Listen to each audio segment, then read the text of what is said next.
J'ai dit que je voulais proposer une alternative républicaine. Je ne suis pas à la recherche de quelques Marocains ou de quelques... C'est noté pour que la parenthèse politique se referme, celle actuelle avec Nicolas Sarkozy, c'est ce que vous déclarez dans Valeurs Actuelles. Merci Dominique de Villepin. Merci à vous, merci de m'avoir accueilli. La semaine prochaine, c'est Robert Badinter qui sera l'invité de Preuve par 3. Bonsoir à tous.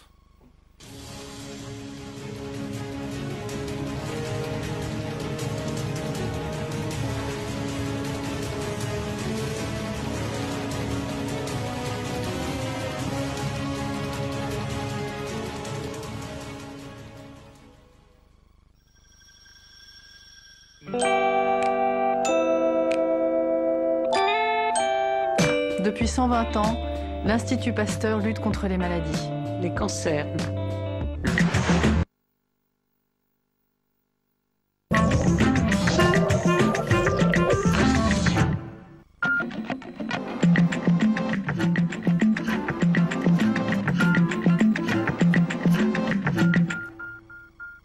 Pour l'adoption, 177. Contre, 153. Le Sénat a adopté l'ensemble du projet de loi portant réforme des retraites. 3 semaines de débat, plus de 120 heures de discussion et un vote. Il était 20h15 dans l'hémicycle du Sénat. Ce vote qui clôt le long, très long débat sur la réforme des retraites. 177 voix pour, donc 153 voix contre. Applaudissements bien sûr à droite, silence à gauche. Un vote qui fera date et qui était précédé d'une journée marquée par l'accélération des débats après la mise en œuvre du vote unique voulu par le gouvernement. Éric Woerth, le ministre du Travail, a été l'un des derniers à monter à la tribune pour défendre son texte et c'est bien évidemment un ministre satisfait qui a réagi au micro de Sandra Cerqueira à l'issue de ce vote. La gauche n'a jamais fait de réforme des retraites. C'est toujours au fond un peu défilé devant la difficulté que cela comporte. A toujours accepté de faire uniquement des réformes faciles. C'est ma conviction profonde. Et sur les retraites, elle l'a prouvé dans ce débat. Et j'ai dit qu'au fond, elle a toujours une réforme des retraites de retard. Elle accepte la réforme de 2003 en 2010. Elle acceptera la réforme de 2010 plus tard. Et elle remerciera bien sûr le président de la République, Nicolas Sarkozy, de l'avoir conduite parce que c'est au moins quelque chose qu'ils n'ont pas à faire. La satisfaction du gouvernement n'est évidemment pas vraiment partagée par la gauche. Vent debout contre cette réforme tout au long des discussions. À l'issue du vote, les réactions étaient nombreuses dans la salle des conférences immédiatement adjacente à l'hémicycle du Sénat. On écoute. Je suis debout, on est debout. L'opposition a combattu jusqu'au bout. Le débat n'est pas fini. Il n'est pas fini parce que tant qu'une majorité de Français considérera que cette loi est injuste, il ne peut pas finir. La réforme des retraites nécessaire à la France est à faire. Nous nous détendons maintenant après toutes ces heures et ces heures de travail riches, ces débats intéressants. Mais c'est vrai qu'on n'avait jamais vu un débat aussi long. Et ce n'est pas une critique parce que c'est une réforme extrêmement importante. Je crois que le gouvernement a fait preuve de courage. Nous avons travaillé, beaucoup travaillé. Je ne regrette rien de tout ce que nous avons fait. Très honnêtement, y avait-il un suspense sur l'issue? Nous, ça, la droite est majoritaire au Sénat, donc le texte de loi est adopté. Ce qui est politiquement significatif, c'est qu'elle ne fait pas le plein de ses voix. Elle ne fait pas le plein de ses voix. Il lui manque une dizaine de voix. La gauche fait le plein de ses voix. Donc pour nous, c'est un signe que la droite s'affaiblit ici. Ce soir, Martine Aubry, la première secrétaire du Parti socialiste, estime qu'avec cette réforme, Nicolas Sarkozy piétine la démocratie. Cette journée toute particulière avait commencé ce matin avec la mise en œuvre de cette fameuse procédure du vote unique voulu par le gouvernement pour accélérer les débats. Une dernière journée de séance où la gauche a fait feu de tout bois pour faire entendre sa voix. Regardez ce sujet, il est signé Thomas Raguet. Une centaine d'amendements en une demi-journée. L'examen du projet de loi sur les retraites a connu un net coup d'accélérateur pour son dernier jour au Sénat. Monsieur le Président, mes chers collègues, Monsieur le censeur. Un dernier jour sous tension. Au lendemain de l'activation du vote bloqué, les échanges d'amabilité n'ont pas manqué. Je voudrais indiquer à nos collègues, et en particulier aux plus récents d'entre eux, qui n'ont pas nécessairement toute l'expérience requise. Nous n'avons pas le même parcours politique que le vôtre. Alors si vous appelez le vôtre expérimenté, permettez que nous nous en détachions. Et avant même le vote final, les regards à gauche sont déjà tournés vers l'après-débat. misant sur la poursuite de la contestation par la population. Moi non, je ne m'avoue pas vaincu, je fais appel, ce sera au peuple de décider, quoi. Lorsqu'il y aura de grandes élections et devant le grand tribunal du peuple. Qui refuse et donc pousse à des affrontements, c'est le président de la République et ceux qui le suivent, parce qu'ils campent droit dans leurs bottes et ils continuent de dire circuler, il n'y a rien à voir. C'est plutôt, me semble-t-il, un boomerang qui va se retourner contre lui. Après plus de 130 heures de débat dans l'hémicycle du Sénat, la réforme devrait être définitivement adoptée en milieu de semaine prochaine. Alors tout au long de la journée d'hier, la gauche fustigeait le coup de force du gouvernement. Gérard Larcher, le président du Sénat, minimise aujourd'hui cette procédure, préférant s'étendre sur le sérieux et la longueur des débats sénatoriaux. Pour moi, c'est vraiment de la nuit de mercredi à jeudi que nous avons achevé l'examen. Maintenant reste la commission mixte paritaire et puis le débat que nous aurons mardi et mercredi, peut-être ici mardi et mercredi à l'Assemblée nationale. Le coup d'accélérateur d'hier était nécessaire ? En tous les cas, il ne touchait pas au fond du texte. Et on le voit d'ailleurs, et c'est une procédure qui existe dans beaucoup de parlements d'Europe du Nord, ça n'empêche pas les échanges. Nous avons eu un vrai débat pendant 2 fois plus de temps que l'Assemblée nationale et je ne regrette pas, j'allais dire, d'avoir tenu bon à rester dans la procédure habituelle.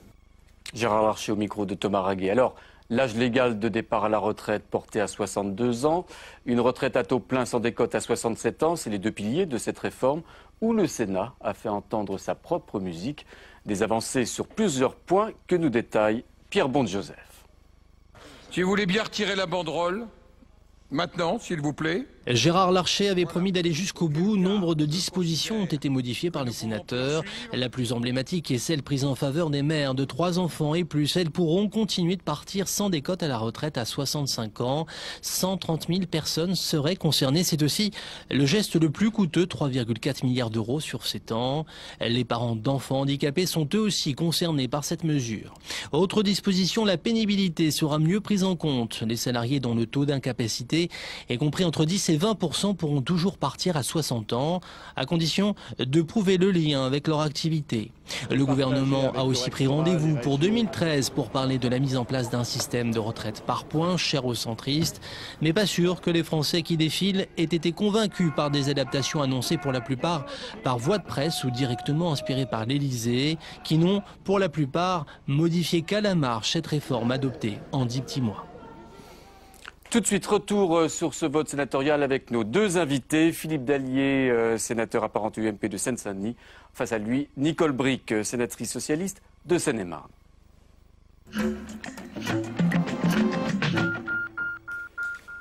Bonsoir à vous, merci beaucoup d'être avec nous. Philippe Dallier, ce soir, Martine Aubry dit que Nicolas Sarkozy, avec le vote de cette réforme, Nicolas Sarkozy piétine la démocratie. Qu'avez-vous à réagir ?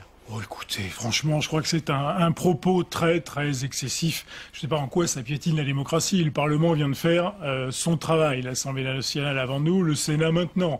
Alors si elle fait effectivement allusion à l'accélération des 2 derniers jours... Je pense qu'elle fait allusion à ça, oui. Pour examiner, il faut le rappeler quand même, pour examiner les articles additionnels au texte, qui étaient essentiellement des articles déposés par l'opposition, et qui visaient, pour plus d'une centaine d'entre eux, à demander au gouvernement des rapports. Bon, on voyait bien qu'on était là dans une manœuvre qui visait à faire durer les débats. Le texte du gouvernement a été adopté dans de très bonnes conditions. On a d'ailleurs débattu au Sénat 2 fois et demi plus longtemps qu'à l'Assemblée nationale. Donc la démocratie bafouée, honnêtement, ça n'est pas raisonnable. Nicole Bricq, sur cette procédure d'accélération des débats qui a fait couler beaucoup d'encre hier. C'est un euphémisme, accélération, parce que quand même, cette procédure est absurde. On n'a pas traité de sujets insignifiants dans les articles additionnels. On a traité encore de la pénibilité, qui n'est quand même pas réglée par le texte. Dont on a parlé beaucoup avant. Non, mais il n'a pas réglé le problème de la pénibilité, puisqu'on ne la prend pas en compte dans le problème de l'objectif de la retraite. Et en plus, on a traité aussi, on voulait traiter du problème des seniors. On sait très bien que quand on a un chômage qui tangente les 2 chiffres, parler de mettre au travail les seniors, c'est pas sérieux. Donc on va fabriquer des jeunes chômeurs, vous le savez. Donc tous ces sujets, il n'était pas anecdotique. Et cette procédure est absurde parce que le gouvernement a quand même accepté quelques amendements du groupe socialiste qui étaient sans doute mineurs. Et donc, ça nous a contraints par le vote bloqué à voter contre. Reconnaissez que si c'est ça la démocratie, c'est une caricature. De là à dire que c'est une caricature, je pense que c'est un propos excessif. On a énormément débattu de la pénibilité. Mais c'est pas la longueur qui compte, c'est le fond. La majorité n'a rien dit. Écoutez, elle n'a rien dit. Le doigt sur la couture du pantalon, elle ne bougeait pas. Faut pas dire qu'il y a eu un débat. On ne sera pas d'accord sur la nature de la réforme. On n'y est pas arrivé après 130 heures de débat. Je pense pas que ce soit. Mais vous n'avez jamais voulu y arriver. Mais attendez, on ne veut pas adopter vos positions. Vous comprenez quand même qu'il y a une certaine logique dans les positions de la majorité. On vous a demandé dès le départ une réforme systémique et c'est le mercredi, et dans la nuit du mercredi à jeudi, alors que vous aviez engrangé tous les mauvais coups sur cette réforme, que vous avez fait voter un amendement qui a précipité les choses. Je suis pas sûr que tous les auditeurs. Du matin, je suis pas sûr à 2 que tous les heures auditeurs. Du matin pour dire il y aura une réforme systémique à partir de 2013. On a dit qu'il faut une réforme systémique, il faut expliquer aux auditeurs ce que c'est. C'est-à-dire qu'on change de logique par rapport au système actuel. Et ça veut dire que ça n'est pas une réforme que l'on peut préparer en quelques mois. Celle-là, il va falloir des années. Donc on a parlé de 2013. Donc le débat est ouvert. Nous verrons effectivement ce qu'il en sera. Nicole Bricq, c'est la fin de la retraite à 60 ans ce soir. Oui, mais est-ce que ce que la droite a quand même oublié, parce que quand j'entends Woerth nous traiter, nous, socialistes, d'irresponsables, Martine Aubry a été très claire. Elle a été très claire sur la durée de cotisation. Nous le disons depuis le début, quand nous avons mis sur la table nos propositions. Vous n'avez jamais voulu les entendre. C'est inscrit dans le projet socialiste. Et la fin de débat, vous savez très bien que vous n'arrivez même pas à financer la retraite jusqu'en 2018, que vous avez accumulé des déficits. On sait que même avec cette réforme, vous ne les trouvez pas. On sait que même avec cette réforme, il faudra 60 milliards, effectivement, d'ici 2018, vous n'y arrivez pas, avec un objectif de rééquilibrage en 2018. Ça, mais écoutez, nous verrons bien. Moi, j'espère une chose, c'est qu'au bout de ce débat, la très grande majorité de nos concitoyens seraient conscients qu'il faut une réforme. Or, je suis persuadé qu'au début du débat, avec ce que disait la gauche, et notamment une partie de la gauche, beaucoup pouvaient penser qu'il n'était pas nécessaire de faire une réforme. L'acquis de ce débat, c'est qu'effectivement, tout le monde sait qu'il faut une réforme. Après, quelle réforme? On n'est pas d'accord. Nous, on dit qu'effectivement, il faut toucher à l'âge. Vous soutenez que non. Vous faites que ça. Non, pas que ça, Madame Bricq. Mais non, écoutez. Franchement, Philippe Dallier, Bernard Frimat le soulignait dans son intervention tout à l'heure, la droite n'a pas fait le plein de ses voix sur cette réforme ce soir au Sénat. Ça n'est pas la première fois, ça ne sera pas la dernière fois. On peut, les uns ou les autres, avoir des avis différents sur un sujet aussi important. Il a manqué 7 voix, je crois, à la majorité. Écoutez, c'est à l'honneur de ces parlementaires de s'être exprimés en leur âme et conscience. Moi, j'ai voté pour ce texte parce que je considère qu'il fallait sauver ce système par répartition. Cette réforme n'est certainement pas parfaite et certainement pas la dernière. Nous verrons comment les choses évolueront. Mais en tous les cas, on ne pouvait pas ne rien faire. La gauche disait, on peut garder les 60 ans. Les communistes disaient, il n'y a rien à faire, on garde les 60 ans. Les socialistes disaient quelque chose d'un peu différent tout de même. Sur la durée de cotisation. Voilà, je suis pas sûr que les Français l'aient bien compris, ça, parce qu'on rentre un peu dans le détail des choses. La position des communistes et des socialistes n'était pas la même. Et est-ce que les Français... Et alors ? Je ne dis pas et alors, mais je dis que les choses ne sont pas aussi simples que vous voudriez parfois le faire croire. La preuve est que pour les socialistes, effectivement, on garde les 60 ans, mais c'est les 60 ans avec une décote dans certains cas, et parfois une décote lourde. Non, alors, Nicole Bricq. Vous n'avez peut-être pas été là suffisamment, mais je vais quand même vous répéter que pour les 60 ans, on milite pour que ceux qui veulent partir puissent le faire. Mais dans quelles conditions financières? Dans quelles conditions financières? C'est quand même ça le débat. Non, mais ce que vous n'avez jamais dit aux Français et qui va apparaître, parce que ne croyez pas qu'un mouvement comme ça va s'arrêter. Et vous le savez, nous allons discuter très bientôt du financement proprement dit, puisque c'est le projet de loi de finances de la sécurité sociale, c'est le projet de loi de finances qui va arrêter les mesures. Donc on va revenir. Vous savez, vous allez revenir, mais vous savez a priori ce qu'il y a dedans. Il n'est de combat perdu que ceux qu'on ne mène pas. Nicole Bricq, David Assouline le disait là encore sur notre antenne, le débat n'est pas fini. Non. Comment peut-il se poursuivre le débat lors en particulier de la discussion budgétaire qui peut arriver bientôt? Évidemment, nous allons remettre sur la table nos propositions de financement de de notre projet global sur les retraites. Vous aurez bien raison de le faire. Et vous allez encore continuer. Vous allez encore continuer à nous dire ah non, il faut pas taxer le capital, il faut pas que on parte à l'étranger. Mais attendez. Ça n'est peut-être pas suffisant à votre goût. Oui, mais ça n'est peut-être pas assez suffisant. Je vous dise, vous faites supporter la réforme à 85% pour les salariés. Vous croyez que c'est juste? Madame, avec la crise financière, on leur demande de payer la crise financière. Vous pensez que ça n'est peut-être pas suffisant, mais en tous les cas, ne dites pas qu'il n'y a rien dans ce domaine-là. Mais vous l'égratignez, le capital. Vous ne le mettez pas à contribution à hauteur de ce qu'il a engrangé pendant toutes ces années. Ce sont vos choix politiques, Madame Bricq, ce ne sont pas forcément ceux de la majorité. Tous les Français le comprennent. Ils vous ont dit et ils vous disent on ne veut pas payer les pots cassés. Mais personne ne veut payer dans ce pays, Madame Bricq. Il y a 1500 milliards d'euros de dette publique. Ça fait 30 ans que les gouvernements des droites et de gauche les accumulent, cette dette publique. Mais Madame, la droite et la gauche, la question c'est de savoir aujourd'hui comment on en sort. Et moi je vais vous dire une chose. Vous pensez qu'on peut effectivement prélever plusieurs dizaines de milliards pour équilibrer le régime des retraites. Moi je pense que ces dizaines de milliards d'euros, il va falloir les prélever pour équilibrer d'abord le budget de l'État. Madame Bricq, là-dessus, je pense que pour qu'on en ait suffisamment discuté, et dans l'hémicycle et en commission des finances, vous pourrez remarquer que j'ai une position qui est peut-être un peu différente de ce qu'on entend par ailleurs. Il va falloir augmenter les impôts, diminuer les dépenses sur le budget de l'État. Voilà. On ne peut pas tout financer. On reparlera de tout ça pendant la discussion budgétaire, si vous le voulez bien. Si vous voulez augmenter la TVA à 3 points, ça ne va pas marcher, je vous le dis tout de suite. 69% des Français sont hostiles à cette réforme. Comment expliquez-vous ce rejet massif des Français? Écoutez, moi je ne crois pas que 69% des gens soient hostiles à la réforme. Je pense qu'une majorité de Français a compris qu'il fallait une réforme. Passer de 60 à 62, ça ne réjouit personne. Et ça ne réjouit pas plus le gouvernement et la majorité qui ont porté cette réforme. Je suis certain que les Français savent qu'il faut une réforme. La question, effectivement, c'est de leur garantir sur le long terme. Et c'est là où on sent bien qu'ils sont inquiets. Parce qu'ils savent que ça n'est pas la dernière réforme. Et je le dis bien volontiers. Donc il y a toujours une inquiétude qui existe pour la suite. Et une inquiétude qui existe par la situation économique internationale et celle de notre pays. Donc, mais je suis persuadé que les gens... Il n'y a plus qu'une petite minorité qui pensait aujourd'hui qu'il ne fallait pas faire une réforme. Et c'est au moins un acquis important de ce débat que Martine Aubry a qualifié de non démocratique. Vous pensez quand même que la droite a perdu la bataille de l'opinion dans cette affaire? Pas forcément. Pas forcément. L'opinion peut se retourner, selon vous? Je pense qu'il faut que les gens, j'allais dire, digèrent un débat comme celui-là. Et je pense que ce n'est pas une bataille perdue. Nicole Bricq. Moi, ce que je veux dire, c'est qu'on a une échéance cardinale en 2012, l'élection présidentielle. Les Français, le suffrage universel sera le juge de paix. Vous avez raison. Ce sera sur la table. On vous proposera notre réforme des retraites. On proposera notre réforme fiscale parce que vous ne pouvez pas faire l'un sans l'autre. Mais viendra une réforme fiscale, Madame Bricq, vous le savez. Oui, mais attendez, quand on raconte, on va enlever le bouclier, tout ça, parce qu'on est dans une séquence de communication du président de la République. Eh bien, moi, je dis que c'est un déni de démocratie quand le Parlement agit sous contrainte des séquences de communication du président de la République. Ça, ce n'est pas acceptable. J'espère qu'un jour, dans ce pays, on sortira de ces discours, l'opposition envoyant la figure de la majorité, quelle que soit l'opposition, la majorité, des mots comme déni de démocratie.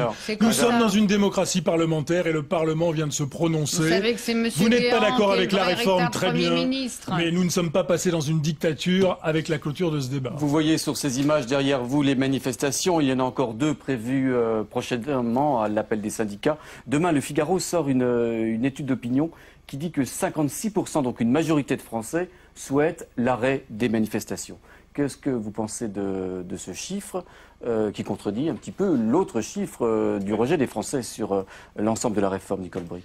Écoutez, le droit de manifester, quand même, il est entier dans notre pays. Et le droit de grève encore. Bon, donc, si il y a des manifestations, il faut les accepter. C'est une manière d'exprimer son opinion. C'est pas la seule. Je vous l'ai dit, on continue le combat au Parlement. Mais et l'opposition politique, elle se sert des armes qu'elle a à sa disposition. Donc on n'a pas fait de manœuvre dilatoire, on a mené le débat jusqu'au bout, vous n'avez rien voulu entendre, vous n'avez pas bougé d'un pouce, donc permettez qu'on y revienne. Ça ne s'arrêtera pas. Vous croyez qu'un mouvement comme ça, vous l'arrêtez au sifflet? Mais personne ne dit ça, Madame Bricq. Est-ce que cependant la démocratie parlementaire doit prendre le pas sur la démocratie, j'allais dire, sociale? Qu'est-ce que c'est que la démocratie sociale? Est-ce que vous avez remarqué qu'elles ont marché ensemble? Elles ont marché ensemble. Et je crois qu'on a eu affaire à des syndicats hautement responsables. Ils n'ont pas jeté les gens dans la rue. Plus que Mme Royal. Non, mais qui croit aujourd'hui que...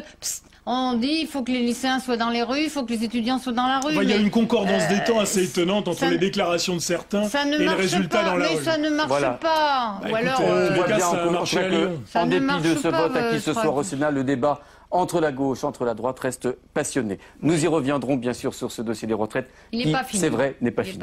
L'autre volet, l'autre versant de ce dossier, vous le savez, on en parle ici il y a quelques instants, c'est bien sûr le climat social toujours lourd autour de cette réforme. 2 journées d'action ont été annoncées par les syndicats. De son côté, l'UNEF appelle les étudiants cette fois à manifester mardi contre la réforme. Au moment où commencent les vacances de Toussaint, eh bien, les craintes, les inquiétudes se cristallisent autour des problèmes d'approvisionnement des stations d'essence. 20% d'entre elles sont à sec. Le gouvernement privilégie l'approvisionnement des stations autoroutières et poursuit le déblocage des raffineries. Ce matin, c'est une procédure de réquisition qui a été ordonnée pour débloquer la raffinerie de Grand Puy, près de Melun. Un déblocage qui ne s'est pas déroulé sans heurts. Marie Brême. Bousculade, altercation violente, affrontement, l'opération déblocage en Seine-et-Marne menée ce matin par les gendarmes s'est faite dans la cohue. Les forces de police sont intervenues pour réquisitionner au nom de la défense nationale la raffinerie de Grand Puy bloquée par les grévistes depuis 9 jours. Le gouvernement tente de reprendre la main alors que les 12 raffineries du pays sont paralysées et que plusieurs dépôts de carburant sont toujours bloqués. À Matignon, autour du Premier ministre, le président de l'Union française des industries pétrolières, Brice Hortefeux ou encore Jean-Louis Borloo. Réunion au sommet pour dresser un état des lieux. On était à 40% de stations à sec, comme on dit, il y a 3 jours, 30 il y a 2 jours. On doit être à 21 aujourd'hui.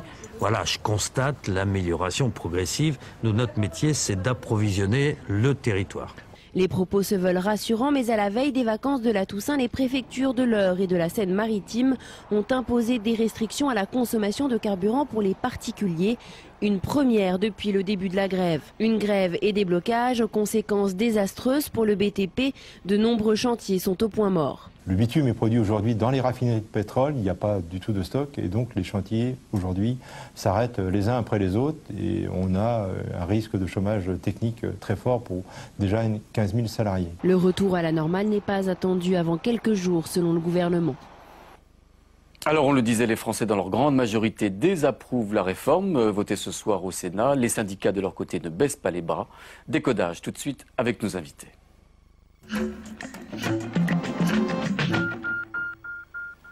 Ils sont 2 ce soir sur le plateau de Public Sénat. Emmanuel Rivière, bonjour. Vous êtes directeur du département d'opinion de TNS Sofres. Vous êtes un sondeur, vous regardez, vous sentez l'opinion.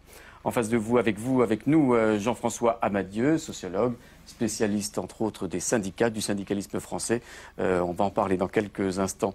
Emmanuel Rivière, comment vous expliquez ce rejet massif des Français qui perdure contre cette réforme des retraites aujourd'hui ?